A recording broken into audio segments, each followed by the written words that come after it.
Monica and I visited Southampton, England. This is a very large port city in southern England. We're here to catch a cruise ship. We stayed at the Star Hotel. We initially picked it because it was cheap. It's near the cruise ship's docks and is historic. Here's the lobby. We found the hotel to be very nice. We've stayed in worse. We've stayed in worse on this trip. Here's the dining room where we had breakfast, and we started exploring the hotel. Now, they do have an elevator, but it's on the second floor, so if you need help going to the third and fourth floor, here's your elevator. Here's the rooms.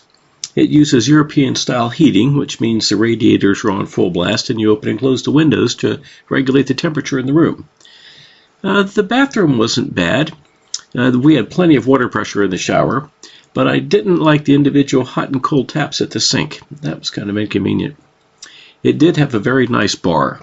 We spent a very pleasant evening here talking to a plumber from, I believe, Manchester. And right outside the hotel, there's a very large market on the day we were there.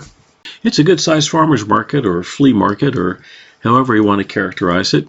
They sell about everything from pastries and steaks, fried food, egg rolls, bacon, T-shirts, 3D printers, jackets, umbrellas, phone cases, just all kinds of stuff. This is something I noticed a number of European cities have, these really large pedestrian-only areas. That's not something we have very much in the United States. We mostly have large shopping malls, which is not the same thing. I suppose this kind of shopping is how malls originated. They all started as farmers markets. We saw the same thing in most European cities. They have these nice outdoor areas, particularly outdoor cafes, which are great for having a coffee or a beer and just being part of the neighborhood. So at this end of the street, there's a modern shopping mall with indoor stores. There's lots of clothing stores and department stores such as Marks and Spencer's and stores like that. Here you can see a Doc Martens store.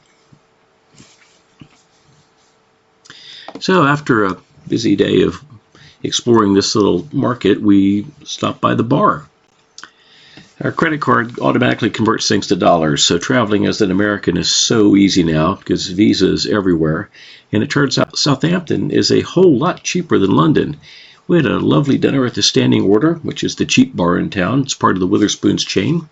We tried some fish and chips. Fish and chips were not quite as good as the fish and chips we had in London, but were less than half the price. You can see the prices on the menu. We had a traditional English breakfast at the hotel. Very good. Then we went back to wandering around the city. I have no idea what this place actually sells. Hopefully it's just an escape room. We thought this sign was funny. It struck us as a very British sign. So this is walking out the door of the hotel. We walked down to Lidl's to do some shopping before we got on the ship. We wanted to get stuff like things for headaches and sore throats and things like that, given that it can be astoundingly expensive to get that on the ship. So just walking down the street, you can see they have nice wide sidewalks. This is a very pedestrian-friendly part of the city. This is the same street that had been closed for the farmers market the day before.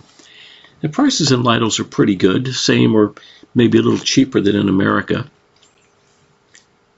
So as we're wandering through the store just checking prices, looks like it's $2.25 for a frozen pizza, $16.75 for that big sausage, $17.50 for a couple pounds of bacon, $2.25 for the ready-to-cook pasta. Beers, 6-packs are about $8, individual beers. Mozzarella sticks about $2.70. This is all pretty good. So back outside, we went to the Red Lion pub, which Monica discovered. This was our favorite place in Southampton. Check out the enormous medieval fireplace. This was a really nice little pub. The homemade steak and ale pie is absolutely fantastic. It's really good. It's your basic meat and potatoes meal, just smothered in gravy. Monica got the fish and chips again. Came with peas. It was also very good. So after all this, after escaping London, we finally were able to experience a traditional English pub where people just gathered to chat and drink a beer. We went back Sunday for the Sunday roast, so roast beef, potatoes, Yorkshire pudding. This is the Holy Rood Church. built in 1320. We took an Uber to the port to catch the ship, and I saw that you can get a 6-speed minivan in England. I'm jealous.